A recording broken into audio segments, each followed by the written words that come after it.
ஹரே கிருஷ்ண, அனைவருக்கும் வணக்கம். நான் பிரகலாத் முத்துதாசன், புதுவை பிருந்தாவனம் ராதாகிருஷ்ணர் ஆலயத்திலிருந்து பேசுறேன். இன்னைக்கு நம்ம பகவத்கீதையினுடைய அறிமுகத்தை பார்க்கலாம். பகவத்கீதையினுடைய உட்பொருள் என்ன, அது என்னென்ன சொல்லியிருக்கிறாங்க அப்படிங்கிற விவரங்களை இன்னைக்கு நம்ம கொஞ்சம் விவரமா பார்க்கலாம். பகவான் அருளிய கீதையே பகவத்கீதை. முழுமுதல் கடவுளாகிய பகவான் ஸ்ரீகிருஷ்ணர் தனது நண்பனும் பக்தனும் ஆகிய அர்ஜுனனுக்கு அளித்த உபதேசமே பகவத்கீதை. கீதைனா பாடல்னு அர்த்தம். அது பகவானுடைய பாடல். பாடல் ரூபத்துல அழகா 700 ஸ்லோகங்கள்ல அந்த கிருஷ்ணர் அந்த குருஷேத்திர போர்க்களத்துல அர்ஜுனனுக்கு அன்போட அருளிய கீதை. இது 18 அத்தியாயமா பிரிச்சு வச்சிருக்காங்க. முதல்ல பகவான் அப்படிங்கிற வார்த்தைக்கு என்ன அர்த்தம் பார்க்கணும். பகவான், பக அப்படின்னு சொன்னா ஐஸ்வர்யங்கள், தமிழ்ல செல்வங்கள் அப்படின்னு சொல்லுவாங்க. முதல்ல 6 வகையான செல்வங்கள் இருக்கு. இதை பத்தி விஷ்ணு புராணத்துல விளக்கம் சொல்லப்பட்டிருக்கு. ஐஸ்வர்யஸ்ய சமக்ரஸ்ய வீரியஸ்ய யசஸக ஸ்ரீயக ஞான வைராகியோச்சைவ சன்னம் இதி பகவத்கனா. பகவன் அப்படின்னா யார் அப்படின்னு சொன்னா இந்த 6 செல்வங்களையும் முழுசா கொண்டவங்க. ஐஸ்வர்யம்னா செல்வம், பொருள் செல்வம். ஐஸ்வர்யஸ்ய சமக்ர, அதாவது இந்த 6 செல்வங்களுமே முழுசா இருக்கணுமா, கொஞ்சம் இருக்கக்கூடாது, முழுசா இருக்கணும். சமக்ரஸ்ய ஐஸ்வர்யஸ்ய சமக்ரஸ்ய வீரியஸ்ய, வீரம். ஐஸ்வர்யஸ்ய சமக்ரஸ்ய வீரியஸ்ய யசஸகன்னா அழகு, புகழ், அழகு, அதுக்கப்புறம் புகழ், அதுக்கப்புறம் பாத்தீங்கன்னா யசஸக ஸ்ரீயக ஞானம், அதுக்கப்புறம் துறவு. இதுதான் 6 விஷயங்கள். இந்த 6 விஷயங்களையும் யாரு ஒருத்தவங்க முழுசா கொண்டுறாங்களோ அவங்க தான் பகவான். இப்ப நம்ம பகவானுடைய அம்சமா இருக்கிற காரணத்தினால ஜீவாத்மாவுடைய நம்மளுக்கு என்ன சொல்லுவாங்கன்னா, நம்மளும் பிரம்மன் தான், நம்மளும் பகவானுடைய அம்சம் தான்.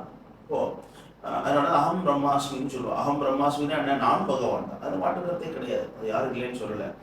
ஆனாலும் இப்போ நம்ம பகவானுடைய பகுதியா இருக்கிற காரணத்தினால இந்த 6 செல்வங்கள் நம்மளுக்கும் இருக்கு. நம்மள்டையும் பொருள் இருக்கு, நம்மள்டையும் அழகு இருக்கு, நம்மள்டையும் இளமை இருக்கு, நம்மள்டையும் வீரம் இருக்கு. ஆனா அது எல்லாமே அழியக்கூடியதா இருக்கு. ஆனால் பகவானிடம் இருக்கக்கூடியது அழிவற்றதாகவும் அளவிட முடியாததாகவும் இருக்கிறது. அதுதான் நம்மளுக்கும் பகவானுக்கும் உள்ள வித்தியாசம். எந்த காலத்திலையுமே பகவான் ஆக முடியாது. இப்போ பகவத்கீதையினுடைய அந்த பகவத்கீதைங்கிற வார்த்தையில என்ன சொல்லப்பட்டிருக்கு அப்படின்னா, இது கிருஷ்ண கீதைனோ வாசுதேவ கீதைனோ சொல்லப்படலை, கோவிந்த கீதைனோ சொல்லப்படலை, பகவத்கீதைன்னு சொல்லப்படுது. ஏன்னா பகவான் அப்படிங்கிற அந்த ஒரு வார்த்தை கிருஷ்ணரை மட்டுமே குறிக்கும். வான் அப்படின்னா கொண்டவர்னு அர்த்தம். இது 6 செல்வங்களையும் கொண்டவனே பகவான். இப்போ சில நேரத்துல பகவானுடைய பக்தர்களையும் நம்ம பகவான் சொல்லி கேள்விப்பட்டிருக்கோம். அதாவது லைக் சிவபெருமானர் பகவான் சொல்லுவோம், பிரம்மனை பகவான் சொல்லுவோம், நாரதரை பகவான் சொல்லுவோம். அப்ப அந்த பகவான்ற வார்த்தையை சில சமயத்துல சக்தி வாய்ந்தவங்களுக்கு பயன்படுத்துறோம், பகவானுடைய பக்தர்களுக்கு பயன்படுத்துறோம். ஏன் பயன்படுத்துறோம்னா, பகவானுடைய பக்தர்கள் பகவானையே ஐஸ்வர்யமா செல்லுமா தன் இதயத்துல கொண்ட காரணத்தினால. குந்திதேவி ஸ்ரீமத் பாகவதம்னு சொல்லுவாங்க, யாருக்கெல்லாம் அகிஞ்சன கோச்சரம் சொல்லுவாங்க. துவாம் அகிஞ்சன கோச்சரம், துவாம் அகிஞ்சன கோச்சரம்னு சொன்னா, இப்போ எந்த விதமான பொருட்செல்வமே இல்லாம பகவானையே முழுசா நம்பி இருக்கக்கூடிய பக்தர்கள் இருக்காங்க இல்லையா. அப்ப அந்த பக்தருடைய செல்வம் என்ன, பகவான் குந்திதேவி சொல்றாங்க, பகவானே அவங்க செல்வமா, பகவானே அவங்களுடைய ப்ராப்பர்ட்டியா மாறிட்டாங்களாம். பகவான் 6 ஐஸ்வர்யங்களையும் கொண்டவராக இருந்தால் கூட அந்த பகவானையே தன்னுடைய செல்வமா கொண்ட தூய பக்தர்கள் இருக்காங்க இல்லையா. ராமானுஜர் மாதிரி, பிரபுபாதர் மாதிரி, மத்வாச்சாரியார் மாதிரி, அவங்களையும் பகவான் அப்படின்னு சொல்றோம். ஆனால் அந்த பகவான் அப்படிங்கிற வார்த்தை முழுமுதல் கடவுள் ஆகிய பகவான் ஸ்ரீ கிருஷ்ணரையே குறித்தும் அப்படிங்கிறத பகவத்கீதைங்கிற அந்த அந்த பெயர்ல அவங்க சொல்லப்பட்டிருக்காங்க. இப்போ பகவத்கீதையை நம்ம ஏன் கத்துக்கணும், அவசியம் என்ன அப்படிங்கிறத, பகவத்கீதை எந்த இடத்துல சொல்லப்பட்டதுங்கிறத பார்க்கலாம். பகவத்கீதைங்கிறது போர்க்களத்துல அர்ஜுனன் என்ன செய்யறதுன்னு அறியாத நிலையில் இருந்தப்போ, நேற்று கூட ஒருத்தவங்க கேள்வி கேட்டாங்க, I got stuck in life, what to to அப்படின்னு கேட்டாங்க. அது என்ன அர்த்தம் அப்படின்னா, நான் வாழ்க்கையில மாட்டிக்கிட்டு நிக்கிறேன், என்னால் நகர முடியல, என்ன செய்யணும்னு கேட்குறாங்க. அப்ப நான் சொன்னேன், பகவத்கீதையே அப்படிதான் ஆரம்பிச்சது. அர்ஜுனனுக்கு என்ன செய்யணும்னு தெரியல. நம்ம முதல் அத்தியாயத்தை பார்க்குறப்ப அதை வரிசையாக பார்ப்போம். காண்டியவன் கை நழுவி போகுது, அவரால் பேச முடியல, வாய் கொடருது, அவருக்கு என்ன செய்யணும்னு தெரியல அர்ஜுனனுக்கு. அப்படிப்பட்ட நிலையில அந்த பக்தனாகிய அர்ஜுனன் கிருஷ்ணரோட சரணடைதான். சிஷ்டேகம் ஷாதிமாம் துவா பிரபன்னம், கிருஷ்ணா நான் உன் சீரனாயிட்டேன், எனக்கு என்ன செய்யணும்னு தெரியல, நான் குழம்பி இருக்கிறேன், எனக்கு வழிகாட்டு அப்படின்னு சொல்றாங்க. அப்ப அந்த நிலையில பகவான் ஸ்ரீ கிருஷ்ணர் அளித்ததே அந்த பகவத்கீதை. அப்ப அதே மாதிரி நம்மளும் நம்மளுடைய அன்றாட வாழ்க்கையில கலியுகத்தினுடைய தாக்கத்துல தேவையற்ற செயல்கள் நிறைய மாட்டிக்கிட்டு இருக்கும்.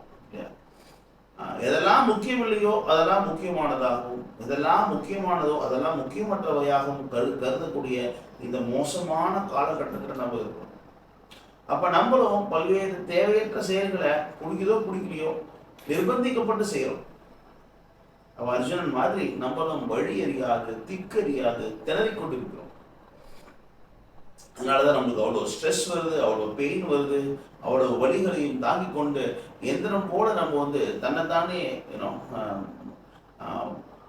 ரொம்ப ஃபோர்ஸ் பண்ணிக்கிட்டு நம்ம வேலை செய்ய வேண்டிய காலகட்டத்தில் நம்ம இருக்கிறோம். அப்ப அதே மாதிரி அந்த பகவத்கீதைங்கிறத நீங்க படிக்க படிக்க எப்படி அர்ஜுனன் தெரிவு பெற்றானோ அதே மாதிரி நம்மளும் தெரிவு பெற்று அமைதியை, பூர்ண அமைதியை அடைய முடியும். கிருஷ்ணர் சொல்றாரு பகவத்கீதையில, முக்தாராம் விக்கினப்பசாம் சர்வலோக மகேஸ்வரம் சுகிருதாம் சர்வபூதானாம் ஞாத்வாமாம் சாந்தி உச்சதின்னு சொல்லுவாங்க. யார் ஒருத்தவங்க பகவான் ஸ்ரீ கிருஷ்ணரை முழுமுதல் கடவுளாக ஏற்றுக்கொள்கின்றார்களோ, அவரே எல்லா தேவர்களுக்கும் ஆதி என்றதை ஏற்றுக்கொள்கின்றார்களோ, அவரே எல்லா யாகங்களையும் பலனளிப்பவர், அந்த எல்லா யாகங்களையும் ஏற்பவர், எங்கே தபசாம் எல்லா விதமான தவங்களையும் ஏற்பவர்களை யார் ஒருத்தவங்க அறிஞ்சுக்கிட்டாங்களோ அவங்க தான் பூரண சாந்தி அடைகிறாங்க, பூரண அமைதி அடைகிறாங்கன்னு சொல்லி அந்த அமைதிக்கான ரகசியத்தை கிருஷ்ணர் கீதையில சொல்றாரு. அதனால இந்த பகவத்கீதைங்கிறத நம்ம படிக்கிறப்ப நம்ம இதயத்துல உள்ள இந்த பயம், அந்த டென்ஷன், அந்த ஸ்ட்ரெஸ் எல்லாம் போயிட்டு வாழ்க்கையினோட இலக்கு என்ன, நம்ம என்ன செய்ய போறோம் அப்படிங்கிறத உணரலாம். ஏன்னா பொதுவாகவே ஆன்மீகங்களை 3 விதமா இந்த பகவத்கீதையில பிரித்து சொல்றாங்க. என்ன சொல்றாங்கன்னா, ஞானிகள், யோகிகள், தூய பக்தர்கள். ஞானிகள் அப்படிங்கிறவங்க யார் அப்படின்னு பாத்தீங்கன்னா, பகவான் கிருஷ்ணரை பற்றி, பகவானை பற்றி அவங்களே கற்பனை பண்றாங்க. ஏன்னா நிறைய பேர், நிறைய ஆன்மீக குருக்கள்லாம் இருக்கிறாங்க. அவங்கள்ட்ட போய் நீங்க கேள்வி கேட்டீங்கன்னாலோ, இல்லை அவங்கள்ட்ட நீங்க பேசிக்கிட்டு இருந்தீங்கன்னாலோ அவங்க உங்களுக்கு சில தீர்வுகள்லாம் கொடுப்பாங்க இல்லையா. நான் எப்படி தீர்வு கொடுக்குறேனோ அதே மாதிரி அவங்களும் கொடுப்பாங்க. ஆனால் அவங்க சொல்லக்கூடிய தீர்வு எதுவுமே பகவத்கீதை, பாகவதம், புராணங்கள், இதிகாசங்கள் அடிப்படையாக கொண்டு இருக்காது. அவங்க என்ன சொல்லுவாங்க, நீங்களே கற்றுக்க முயற்சி பண்ணுங்க, உங்களுக்குள்ளேயே இருக்குன்னு சொல்லுவாங்க விடை. அதுவும் சரிதான், நம்ம இல்லைன்னு சொல்லலை. ஆனால் அது ரொம்ப ரொம்ப கஷ்டமான ப்ராசஸ். உதாரணத்துக்கு பாண்டிச்சேரி கடற்கரையிலேருந்து சிங்கப்பூர் கடற்கரையை ஒரு ஸ்கேல் வச்சு அளக்க முடியுமானா கண்டிப்பாக அளக்க முடியும். ஆனால் அதுக்கு எத்தனை ஜென்மங்கள் ஆகும், அதுக்கு எவ்வளவு நீங்க உழைப்பு போடணும், அது கஷ்டமான காரியம். அதுக்கு சில வேற டெக்னாலஜிஸ் இருக்கு. அந்த டெக்னாலஜியை பயன்படுத்திக்கு நொடி பொழுதுல நீங்க அளந்து போயிடலாம். கூகுள் மேப்ல போய் சர்ச் பண்ணா கிடைச்சிருப்போம். இல்லை வேற ஏதாவது தொழில்நுட்பத்தை பயன்படுத்தி கண்டுபிடிக்கலாம். அதே மாதிரி பகவானை இந்த கொஞ்சோண்டு குட்டியோண்டு மூளையை வச்சுக்கிட்டு, அதுவும் இந்த கலிகாலம் மாதிரி மோசமான காலத்துல நீங்களே ஆராய்ச்சி பண்ணி கற்றுக்கொள்ள போகிறீங்க அப்படிங்கிறது ரொம்ப ரொம்ப ஒரு நடக்க இல்லாத ஒரு காரியம். அதனால இந்த ஞானிகள் அப்படிங்கிறவங்க பகவானை பற்றி அவங்களே கற்பனை பண்ணி பகவானை அறிய முயற்சி செய்யறவங்க. யோகிகள் அப்படிங்கிறவங்க யாருன்னு சொன்னா, தன்னுடைய மூச்சை கட்டுப்படுத்தி பிராணாயாமம் செய்து பல்வேறு அஷ்டாங்க யோகங்கள்லாம் செய்து தன்னுடைய மனம், புத்தி, அகங்காரம் இது எல்லாத்தையும் கட்டுக்கொண்டு அதுக்கப்புறமா தன் இதயத்துக்குள்ள இருக்கக்கூடிய அந்த பரமாத்மாவை தரிசித்து, அந்த பகவாத்மா தான் கிருஷ்ணரே பரமாத்மாவா இருக்கிறார் அப்படிங்கிற உண்மையை கிருஷ்ணர் கீதையில சொல்றார். என்றாரூடானி மாயா சர்வசி சாகம் திதிசன்விஷ்டோ மத்தக சொல்றார் கிருஷ்ணா. என்ன சொல்றாரு, எல்லார் இதயத்துக்குள்ளேயுமே நான் பரமாத்மாவா இருக்கிறேன். சர்வசி சாகம் திதிசன்விஷ்டோ, எல்லா இதயத்துக்குள்ளேயும் நானே அமர்ந்திருக்கிறேன்னு கிருஷ்ணர் சொல்றாரு. அப்போ அத கிருஷ்ணர் சொன்னதை நம்பி பரிபூர்ணமா ஒத்துக்கிட்டு அவருடைய சரணடைகிறவங்க தூய பக்தர்கள். இல்லை நான் ஆராய்ச்சி பண்ணி பார்க்க போறேன்னு செய்யறவங்க என்னது பரமாத்மா, அந்த ஞானிகள், யோகிகள். யோகிகள் என்ன பண்றாங்க, ரொம்ப கஷ்டப்பட்டு பல பிறவிகள் தன்னுடைய புலன்களை கட்டுப்படுத்தி, மனசை கட்டுப்படுத்தி, இது ஒரு நாள் 2 நாள் பண்ண விஷயம் கிடையாது, கோடிக்கணக்கான இது பல பிறவிகள். பல பிறவிகள் ஆகும். இந்த கோடிக்கணக்கான பிறவிக்கு அப்புறம் தான் இந்த நிலைக்கு வர முடியும். அத்தனை பிறவிகளுக்கு அப்புறம் அவங்க என்ன புரிஞ்சுக்கிறாங்க அப்படின்னா, பகவான் எனக்குள்ள இருக்கிறாரு, நான் எங்கேயும் வெளில தேட வேண்டிய அவசியம் கிடையாது. அவர் யாரு? பரமாத்மா ஸ்ரீமன் நாராயணன், அவர் தான் கிருஷ்ணர் அப்படிங்கிறத புரிஞ்சுக்கிறாங்க. அப்புறம் பக்தி பண்ண ஆரம்பிக்கிறாங்க. அப்ப தூய பக்தர்கள் அப்படிங்கிறவங்க இந்த மாதிரி எந்த விதமான ஞான குழப்பம் இல்லாம யோக வழிகளுக்குள்ளே போகாம சதா சொல்ற காலமும் காலையில் இருந்து இரவு வரையும் கிருஷ்ணா உனக்கு நான் பழம் கொடுத்துருக்கிறேன், கிருஷ்ணா உனக்கு நான் இறை கொண்டு இருக்கேன், கிருஷ்ணா உனக்கு நான் வந்து சாப்பாடு கொண்டு வந்துருக்கிறேன், கிருஷ்ணா உன்னுடைய வீடு நான் கூட்ட போறேன், உன் கோயிலை கூட்ட போறேன், நான் உனக்கு மாலை கட்ட போறேன் அப்படின்னு காலையில் இருந்து இரவு வரைக்கும் சவணம், கீர்த்தனம், அர்ச்சனம், மந்தனம், தாசியம், பாத சேவனம், அந்த மாதிரி 9 வகையான நவநீத பக்தியில ஈடுபட்டுக்கிட்டு கிருஷ்ணரை சேவை செஞ்சுட்டு இருக்கிறாங்க. அப்போ இதுதான் இந்த 3 வகையான ஆன்மீகங்கள் அப்படிங்கிற உண்மை பகவத்கீதையால சொல்லப்பட்டிருக்கு. அப்புறம் பகவத்கீதையை எந்த மனநிலையில நம்ம புரிஞ்சுக்கணும் அப்படிங்கிறத புரிஞ்சுக்கணும். அர்ஜுனன் ஒரு குழம்பி இடையில இருந்தப்போ என்ன சொல்றான்? சிஷ்யஸ்தேகம் சாதிவாம் துவாம் பிரபன்னம் கிருஷ்ணா, நான் உன் சிறுநாயிட்ட நீ என்னோட உபதேசம் போடுன்னு சொல்றாங்க. அப்போ அந்த நிலையில தான் பகவத்கீதையை கற்றுக்கணுமே தவிர பகவத்கீதை ஏதோ ஒரு சயின்ஸ் புக் மாதிரியும் ஒரு ஃபிக்ஷன் புக் மாதிரியும் இல்லை கொஞ்சம் நேரம் ஃப்ரீயா இருக்கு என்னதான் பேசுறாருன்னு கேட்போம் அப்படிங்கிற மாதிரி கற்றுக்கொள்ளக்கூடாது. அர்ஜுனன் எந்த அளவுக்கு ஒரு சீடனாய் ஆகி அதை கற்றுக்கிட்டானோ அதே மாதிரி நம்மளும் இந்த பகவத்கீதையை பகவானுடைய சீடனாக பகவானுடைய ஒரு டிசைபிளா நம்ம இதை அந்த அந்த சிஷ்ய மனோபாவத்தை இந்த பகவத்கீதையை நம்ம கற்றுக்கொள்ள வேண்டும். இது ரொம்ப ரொம்ப முக்கியம். ஏன்னா அந்த அந்த மைண்ட் செட் இல்லைன்னு சொன்னா அந்த சம்பந்தம் போகாது. சப்போஸ் உங்க பையனை நீங்க வந்து ஒரு வருஷத்துக்கு 10 லட்சம் ரூபாய் ஃபீஸ் கட்டி ஒரு நல்ல ஸ்கூல்ல சேர்க்கலாம். ஆனா அங்க இருக்கக்கூடிய ஆசிரியர்கள் மேல அந்த பையனுக்கு ஒரு மரியாதை இல்லைன்னு சொன்னா, ஆசிரியர்கள் மேல ஒரு நம்பிக்கை இல்லைன்னு சொன்னா, அந்த ஞானம் அப்படிங்கிறது அவனை போய் சேராது. ஞானம்ங்கிறது ஒரு தண்ணி இருக்குன்னா மேலேருந்து கீழே ஓடும், கீழேருந்து மேலே ஓடாது. கீழேருந்து மேலே ஓடுறதுக்கு மோட்டார் அந்த மாதிரி ஒரு செயற்கையாக செய்ய முடியும். இயற்கையாக மேலேருந்து கீழே ஓடும். அதே மாதிரி ஞானம்ங்கிறது பகவான்கிட்டேருந்து நம்மளுக்கு வருது, பகவான்கிட்டேருந்து நம்மளுக்கு வருது. அப்போ சிஷ்யம் போன்ற ஒரு மனநிலையில அடக்கத்தோட பணிவோட பகவத்கீதையை நம்ம கற்றுக்கொள்ள முயற்சி பண்ணும் பொழுது நம்மளுக்கு அந்த ஞானம் பகவான் மூலம் நம்மளுக்கு வந்து சேரும். பகவான் ரொம்ப தூரமா இல்லை, இதுக்குள்ளேயே தான் இருக்கிறார். சின்சியரா நீங்க முயற்சி பண்றீங்க அப்படிங்கிறத பகவான் புரிஞ்சு கொண்டாருன்னா அந்த ஞானத்தை பகவான் அளிப்பார். இப்போ பகவான் மேல பக்தர்கள் கொண்ட அந்த அந்த 5 விதமான பக்தி, 5 விதமான பக்தர்கள், அதை பத்தியும் பகவத்கீதை சொல்லுது.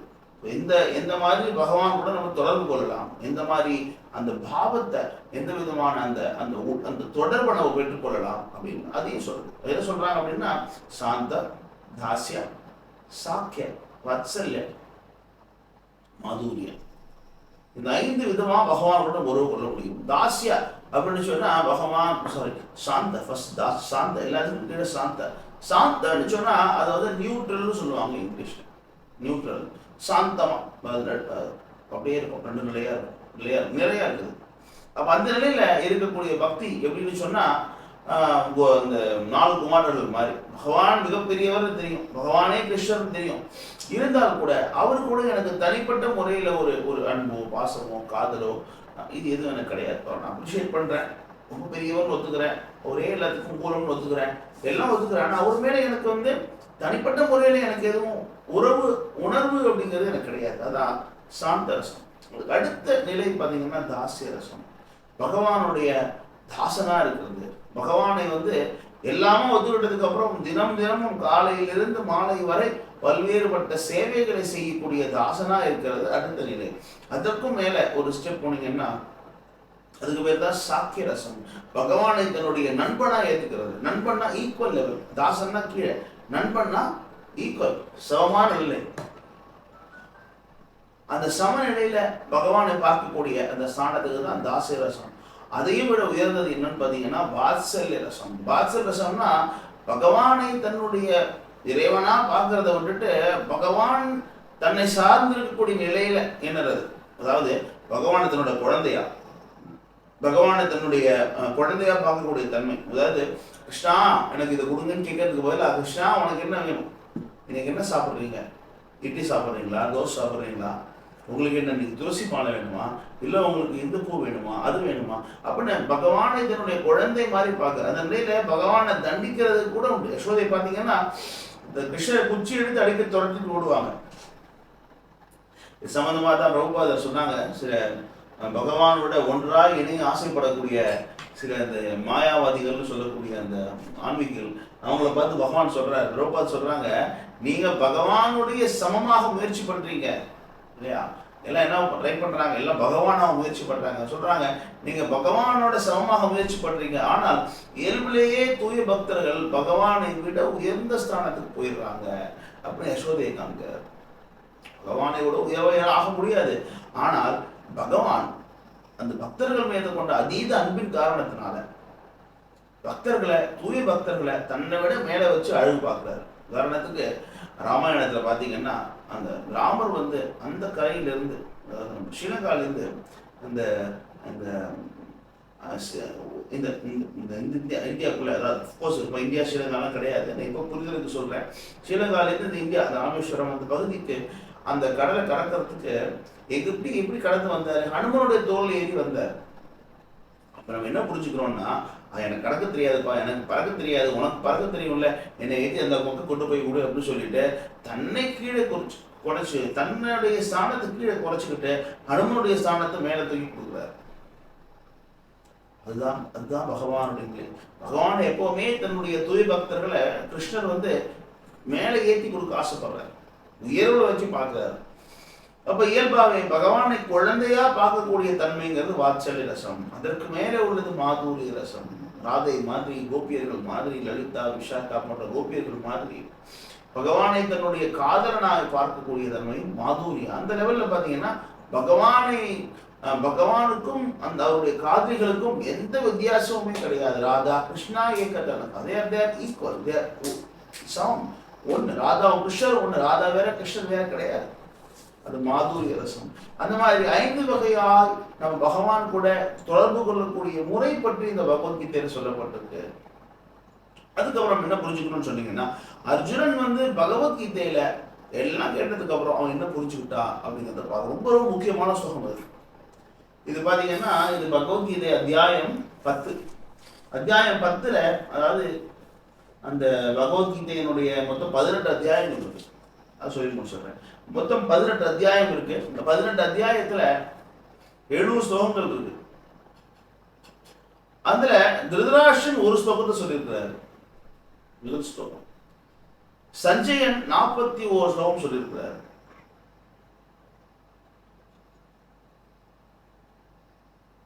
அதுக்கப்புறம் அர்ஜுனன் 84 ஸ்லோகம் சொல்லியிருக்கிறார். பகவான் ஸ்ரீ கிருஷ்ணர் 574 ஸ்லோகங்கள் சொல்லியிருக்கார். இதுதான் பகவத்கீதையினுடைய ஓவர் ஃப்ளோ. இப்போ இந்த பகவத்கீதையில முதல் 6 அத்தியாயங்கள்ங்கிறது ஒரு முன்னுரை மாதிரி இருக்கும். இந்த முதல் 6 அத்தியாயங்கள் என்னென்னலாம் இருக்கு அதை பின்னாடி விரிவாக நம்ம பார்ப்போம். அதுக்கப்புறம் அந்த 7லேருந்து 12 வரைக்கும் தான் ஒரு கோர் ஆஃப் பகவத்கீதா. பகவத்கீதையினுடைய உண்மையான களம்ங்கிறது 7லேருந்து 12 வரைக்கும். 13லேருந்து 18 வரைக்கும் அதோட முடிவுரை மாதிரி இருக்கும். இதுதான் அந்த 3 பிரிவாக அந்த பகவத்கீதையை பிரிச்சிருக்கிறாங்க. இதுல இந்த 10வது அத்தியாயம் அப்படிங்கிறது ரொம்ப, அந்த 10வது அத்தியாயத்துல இந்த அர்ஜுனன் வந்து இந்த உபதேசத்தை எல்லாம் கேட்டதுக்கு அப்புறம் அவன் என்ன முடிவுக்கு வராங்கிறத முக்கியமா தெரிஞ்சுக்கணும். அதுல அவர் சொல்றாரு, அத்தியாயம் 10 ஸ்லோகம் 12-13 சொல்றாரு, அர்ஜுன உவாச்ச பரபிரம்மா பரம் தாமா பவித்ரம் பரமம் பவான் புருஷம் சாஸ்வதம் திவ்யம் ஆதிதேவம் அஜம் திகும் ஆஹுஸ்வாம் ऋषयः सर्वे देवर्षि नारदस्तथा असितो देवलो व्यास स्वयं शैव प्रवीक्षिमे. எப்படி சொல்றாரு, பரபிரம்மா நீதான் பரபிரம்மா, பரம்தாமா நீயே பரமதாமம், நாமம்னா வசிப்பிடம், பரம வசிப்பிடம் நீயே, எல்லாருமே உனக்குள்ளதான் வசிக்கிற. அதனாலதான் ஸ்ரீனிவாசா அப்படின்னு பேர், ஜெகன் நிவாசான்னு பேர். ஜெகன் நிவாசான்னா ஜெகமே அவருக்குள்ளதான் இருக்குன்னு அர்த்தம், ஒட்டுமொத்த உலகமே அவருக்குள்ளதான் இருக்குன்னு அர்த்தம். ஜெகன் நிவாசா பரம்தாமா பவித்ரம், பவித்ரம்னா தூய்மையானவன் அர்த்தம். பரமம் நீதான் பரமம், உனக்கு மேல யாரும் கிடையாது. பரமம்னா டாப் மோஸ்ட், உச்சக்கட்ட, எல்லாத்துக்கும் மேல ஒன்று இருக்கே அதுதான் நீ. உனக்கு மேல யாரும் கிடையாது, உனக்கு மேல யாரும் கிடையாது. பரமம் பவான் நீங்க தான், இது எல்லாமே நீங்க தான். பரபிரம்மா நீங்க தான், பரமாத்மா நீங்க தான், பவித்ரம் நீங்க தான், நீங்க தான் எல்லாத்துக்கும் இலக்கு, நீங்க தான் பரம வாசஸ்தலம், நீங்க தான் பரபிரம்மம் அப்படின்னு சொல்லிட்டாரு. அதுக்கப்புறம் சொல்றாரு புருஷம். புருஷம்னா நீங்க ஒரு நபர், நீங்க அருவவாதி, நீங்க அருவம் கிடையாது, பகவான் அருவம் கிடையாது, பகவானுக்கு உருவம் இருக்கு.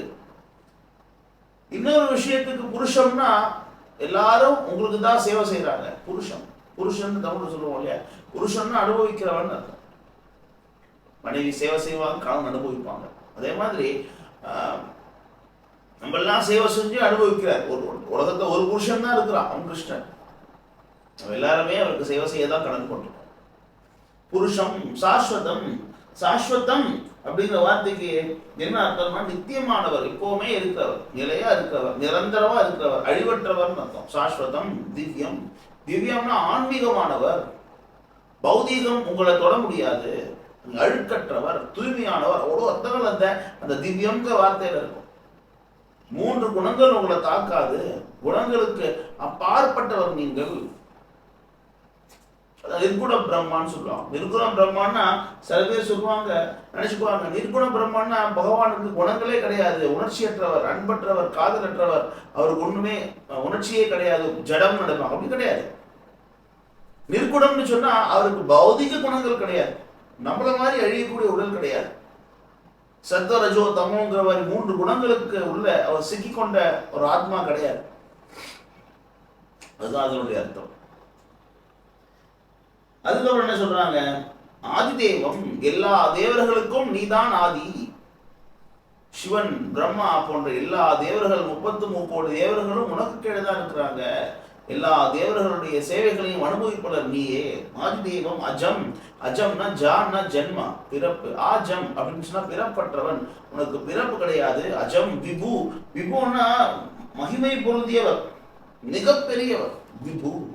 விபு அப்படின்னா ரொம்ப பெரியவர், உங்களோட பெரியவங்க யாருமே கிடையாது. இவ்வளவு சொல்றாரு, பரபிரம்மா, பரமாத்மா, பவித்ரம், பரமம் பவான், புருஷம், சாஸ்வதம், திவ்யம், ஆதிதேவம், அஜம், விபும்.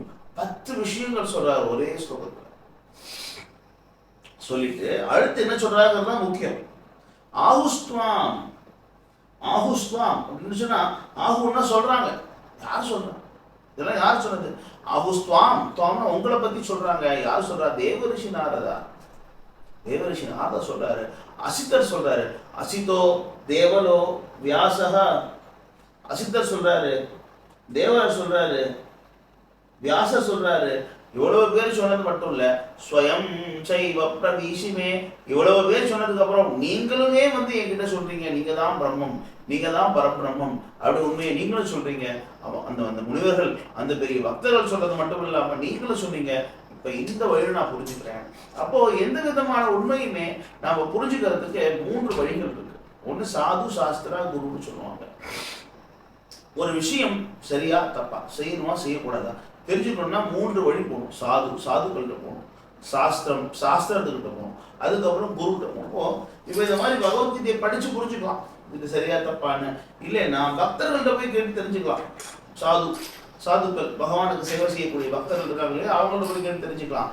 இல்லைன்னா அவங்களோட குருகிட்ட போய் கேட்டு தெரிஞ்சுக்கலாம். இந்த 3 விதத்துல ஒரு விஷயத்தை நம்ம தெரிஞ்சுக்கலாம். அதே மாதிரி அர்ஜுனன் சொல்றான், கிருஷ்ணா நீங்களும் சொல்றீங்க, நானும் புரிஞ்சுக்கிட்டேன். அது மட்டும் இல்லாம இவ்வளவு தேவர்களும் சொல்றாங்க, எல்லா சாஸ்திரமும் சொல்லுது நீ ஏன் பரபிரம்மம், நீ ஏன் பரந்தாமம் அப்படிங்கிற. அர்ஜுனன் அந்த அந்த கன்க்ளூஷனுக்கு, அந்த முடிவுக்கு பகவத்கீதை கேட்டதுக்கு அப்புறம் அடைகிறான். அதனால நீங்க ஒரு முறையான ஒரு ஆன்மீக குரு கிட்ட அந்த பகவத்கீதையை படிச்சுங்கன்னா நீங்களும் அந்த நிலைக்கு வந்து சேருவீங்க. அதனால நம்ம மற்றவங்க நினைக்கிற மாதிரி கிருஷ்ணர் ஒரு மிகப்பெரிய வரணும், இல்ல ஒரு வரலாற்றுல ஒரு முக்கியமான வரணும், சக்தி வாய்ந்த வரணும் நம்ம நினைச்சு கூடாது. அவர் அழிவற்றவர், அவர் பகவான். அந்த உண்மையை நம்ம புரிஞ்சுக்கணும் இல்லையா? இதை நம்ம ரொம்ப ரொம்ப கிளியரா நம்ம புரிஞ்சு கொள்ள வேண்டிய விஷயம் இது. இப்போ இந்த பகவத்கீதை என்னென்ன சொல்லப்பட்டிருக்கு அப்படின்னா, வாழ்க்கையின் இலக்கு என்னன்னு சொல்லப்பட்டிருக்கு. வாழ்க்கை இலக்கு என்ன, நம்ம என்ன செய்யணும்? அந்த காலே மாமேவ ஸ்மரன் முக்த்வா கலேவரம் சொல்றார் கிருஷ்ணர் பகவத்கீதையில. எம் எம்பாப்பி ஸ்மரன் பாவம் துஜத் யந்தே கலேவரம் தம் தம் ஏவைதி கௌந்தேயா சதா சத்பாவ பாவிதக. யார் ஒருத்தவங்க இறக்கும் தருவாயில என்னை மட்டுமே எண்ணிக்கொண்டு உடை விடுகிறாரோ அவனுக்கு வலுவிறப்பு கிடையாது. ஆனால் யார் ஒருத்தன் இறக்கும் பொழுது என்ன மனநிலை கொண்டிருக்கிறானோ அதே போன்ற ஒரு பிறவி அடுத்த ஜென்மத்தில் கிடைக்கும். அதாவது பிறவி ஜென்மமா மாறிக்கிட்டே இருக்குது. என்ன நினைச்சீங்களோ, என்ன என்ன வேணுமோ அடுத்த ஜென்மத்தில் பகவான் கொடுக்குறாரு. நம்ம கேட்கிறோம் இல்லையா, பகவானே என்னை ஏன் இந்த மாதிரி படைச்ச? பகவான் படைக்கல, நீங்க ஆசைப்பட்டது பகவான் கொடுத்தாரு. மிருகமாக்கும் ஆசைப்பட்டா மிருகமாக்கும். யாரும் மிருகமாக ஆசைப்படுறது இல்லை, மிருகம் மாதிரி வாழ ஆசைப்படுவோம். நம்ம புலின்னா கிருஷ்ணான புலியா படிச்சுன்னு யாரும் கேட்க மாட்டோம். புலி மாதிரி வாழ ஆசைப்படுவோம். அடுத்தவங்களை இம்சிச்சு அடுத்தவங்க ரத்தத்தை குடிச்சு ஆனந்தப்படக்கூடிய சில மக்கள் இருப்பாங்க. அவங்களுக்கு புலி மாதிரி சிங்க மாதிரி பிறக்க வேண்டியதுதான். நரி மாதிரி செயல்படக்கூடிய மனிதர்கள் இருப்பாங்க, அவங்க அடிச்சுட்டு நிறைய பிறக்க வேண்டியதுதான். ரொம்ப தூங்க ஆசைப்படுவாங்க சில பேர், அவங்க பனிக்கு நிறைய பிறந்து 6 மாதம் தூங்கலாம். சில மிருகங்கள்லாம் 22 மணி நேரம் ஒரு நாளைக்கு தூங்கக்கூடிய மிருகங்கள்லாம் இருக்கு. நம்ம என்ன கேட்குறோமோ அது நமக்கு கிடைக்குது. அப்போ வாழ்க்கையின் இலக்கு என்ன, ஆத்மானா என்ன, உடல்னா என்ன, நான் ஏன் இங்கே கஷ்டப்படுறேன், இது எல்லா விஷயங்களுமே என்ன சொல்லப்போனா பகவானை பற்றிய அறிவியல் இந்த பகவத்கீதையில சொல்லப்பட்டிருக்கு. நான் யார், என் வாழ்க்கையின் இலக்கு என்ன, அதெல்லாம் சொல்லப்பட்டிருக்கு. ஏன்னா வேதாந்த சூத்திரத்தினுடைய முதல் ஸ்லோகமே அதாத்தோ பிரம்ம ஜிக்யாசு. அப்படின்னா இப்போ உங்களுக்கு மனுஷ பிறவி கிடைச்சிருச்சு, நீங்க பகவான் யார் அப்படிங்கிற கேள்வியை கேளுங்க அப்படிங்கிறது ஒரு முக்கியமான விஷயம். அதனாலதான் அர்ஜுனன் போன்ற ஒரு தூய பக்தன் மாயைக்குள்ள வரவே மாட்டான். அவனுக்கு குழப்பமே கிடையாது. குழப்பமற்ற அர்ஜுனனை நம்ம நன்மைக்காக குழப்ப வச்சு, தூய பக்தர்கள் குழம்பவே மாட்டாங்க, அவங்க தெளிவா இருப்பாங்க. அர்ஜுனன் பகவானுடைய நண்பன். அந்த நண்பன் ஸ்தானத்துல உயர்ந்து இருக்கக்கூடிய அர்ஜுனனுக்கு எப்படி குழப்பம் வரும்? நம்ம குழப்பத்தை தீர்க்கிறதுக்காக தன்னுடைய பக்தனை தெரிய வச்சு, உதாரணத்துக்கு என்ன சொல்லுவாங்கன்னா, ஒரு டெக்னிக் சொல்லுவாங்க. ஒரு ஒரு யுத்தி. ஒரு வீட்டில் மருமகள் இருக்கிறாங்க, மகள் இருக்கிறாங்க. இப்போ மாமியார் தன்னோட மருமகளை கண்டிக்கணும், ஆனா கோச்சுக்குவாங்க. மருமகள் கோச்சுக்குவாங்க மருமகளை கண்டிச்சா. ஆனா கண்டிச்சானுமே அப்ப என்ன செய்யறது? மாமியார் அவங்க என்ன பண்ணுவாங்கன்னா, அந்த தாய் தன்னோட குழந்தையை திட்டுவாங்க, தன்னோட பொண்ணை திட்டுவாங்க. ரெண்டு பேருமே லேட்டா எழுந்திருக்கிறாங்க காலையில. அப்ப தன்னோட பொண்ணை திட்டுவாங்க. அப்ப அதை பார்த்து மருமகள் ஓகே நம்மளதான் சொல்றாங்க, உங்களுக்கு ஜாக்கிரதையா இருந்துக்குவோம் அப்படின்னு ஒரு பயம் வரும். அது மாதிரி மற்றவங்களுக்கு உபதேசம் கொடுக்கறதுக்கு கிருஷ்ணர் என்ன பண்ணுவாரு, தன்னோட பக்தர்களை பயன்படுத்திக்குவாரு.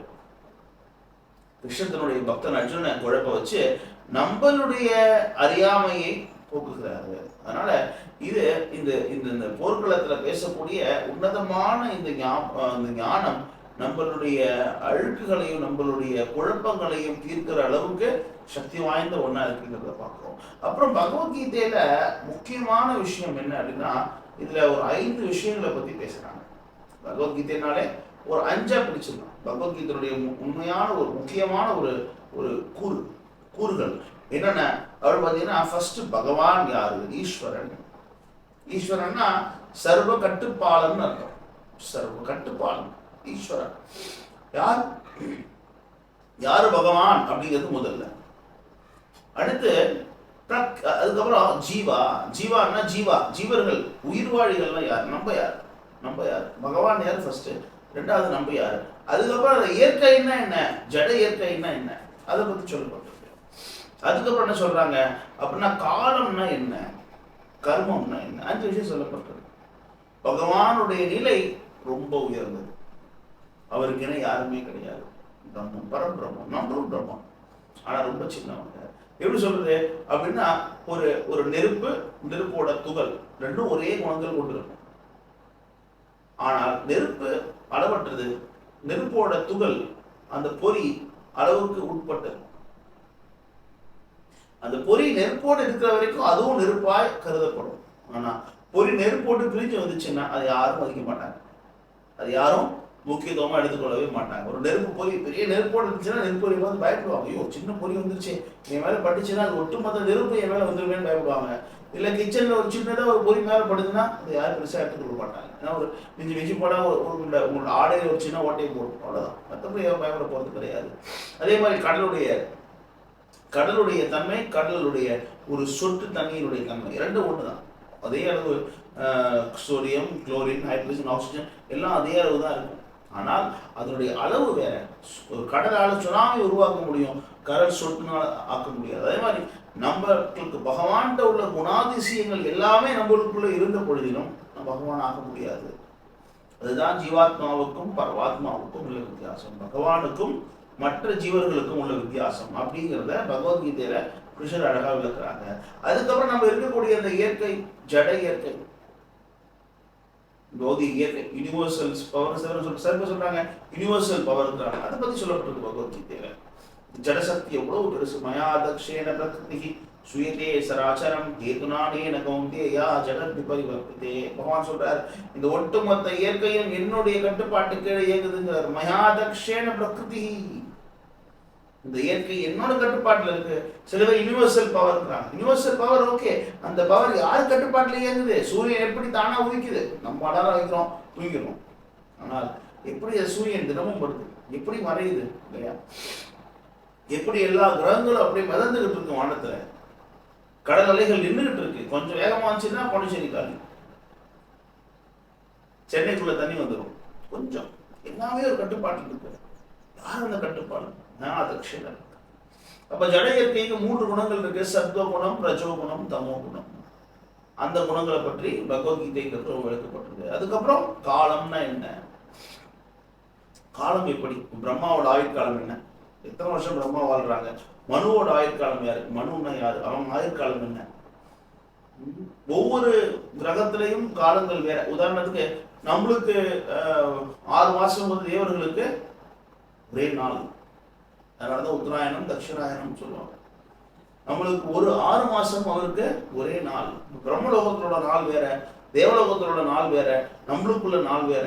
ஸோ இந்த மாதிரி இந்த காலங்களை பற்றி பகவத்கீதைங்கிறது பேசுது. அதுக்கப்புறம் கர்மம், கர்மம்னா செயல், கர்மா, கர்மா, விகர்மா, 3 விதமான செயல். எதை செய்யணும், எதை செய்யக்கூடாது, இந்த பிறப்பு, இறப்பு, மறுஜென்மம், அது எப்படி அந்த கர்மங்கிறது தொடர்ந்து வந்துகிட்டே இருக்கு. கர்மத்தை எப்படி நிப்பாட்டுறது இல்லையா? இந்த கர்மங்கள் சுத்திட்டே இருக்கும், அப்படி சம்சாரம் சுத்திக்கிட்டே இருக்கும். இதுலேருந்து எப்படி இந்த தப்பிச்சு வெளில வர்றது, இந்த ரகசியங்கள் எல்லாம் பகவத்கீதையில் சொல்லப்பட்டிருக்கு. அது பற்றி நம்ம நாளைக்கு பார்ப்போம். நாளைக்கு தொடர்ந்து சந்திப்போம். இந்த நிகழ்ச்சியில் வந்து கலந்துக்கிட்ட எல்லாருக்கும் ரொம்ப நன்றி. இதை பற்றி உங்கள் கமெண்ட்ஸை கீழே நீங்கள் தெரிவிக்கலாம். கேள்விகள் இருந்தால் கேட்கலாம். நம்ம சேனலை சப்ஸ்கிரைப் பண்ணுங்கள், நம்மளை ஃபாலோ பண்ணுங்கள். தினமும் ஒரு சுகம் கற்றுக்கொண்டு வாழ்க்கையை பயனுள்ளதாக ஆக்கிக்கொள்வோம். ஹரே கிருஷ்ணா, ஜெய பிரபுபாத்.